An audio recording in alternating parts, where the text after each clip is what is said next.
Hello, and welcome to episode 2 on giving your immune system the upper hand through a solid dietary approach. So in today's episode, we're going to cover strategy number 1, and that is concentrate on your overall dietary pattern. There are no miracle foods, there are no superfoods when it comes to your immune system. It really is, what do we do 80 to 90% of the time? There are so many nutrients that are important for a strong immune system.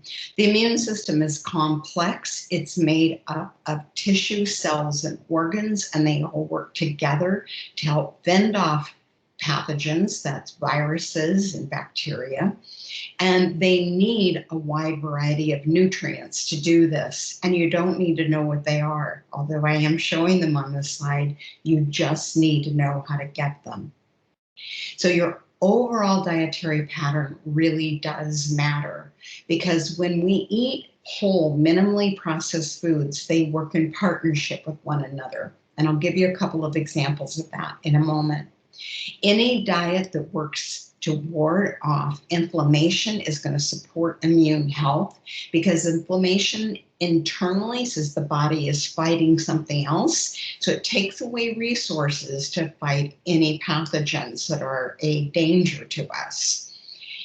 Diets that are low in ultra-processed foods and high in minimally processed plant foods support the immune system.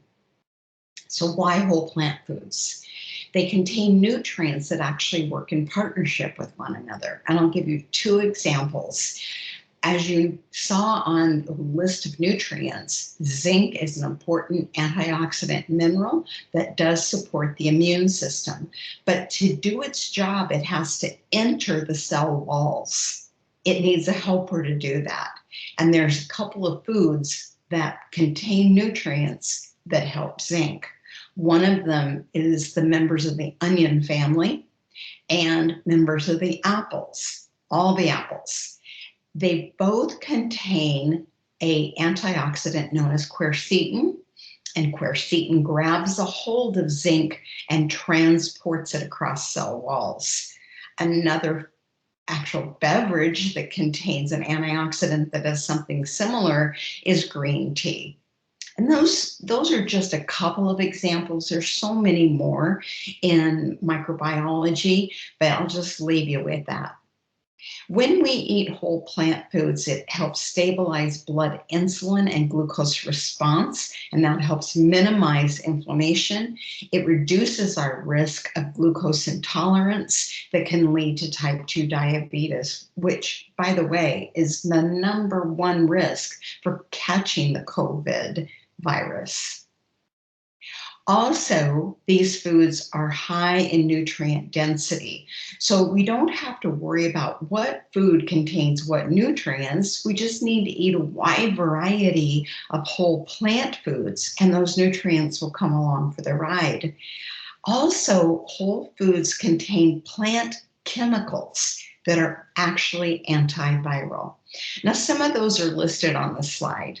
And if you look at these and you read some of these names, when I look at the word terpenes, I mean, if I weren't educated, I would associate that with turpentine, and I would think, who wants that? But these are actually phytonutrients that are found in whole plant foods that are antiviral. And again, you don't need to know which ones contain them. You just need to know that you need to eat a wide variety of minimally processed plant foods. So with some practical advice, consume a variety of foods for nutrient density.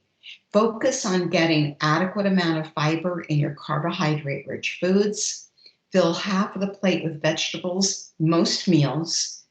Ensure that 1/4 of the plate includes nutrient-rich carbohydrates that also contain fiber, and 1/4 of the plate contains high-quality protein. And with that, I will leave you until next time when I present to you diet strategy number 2. Thank you.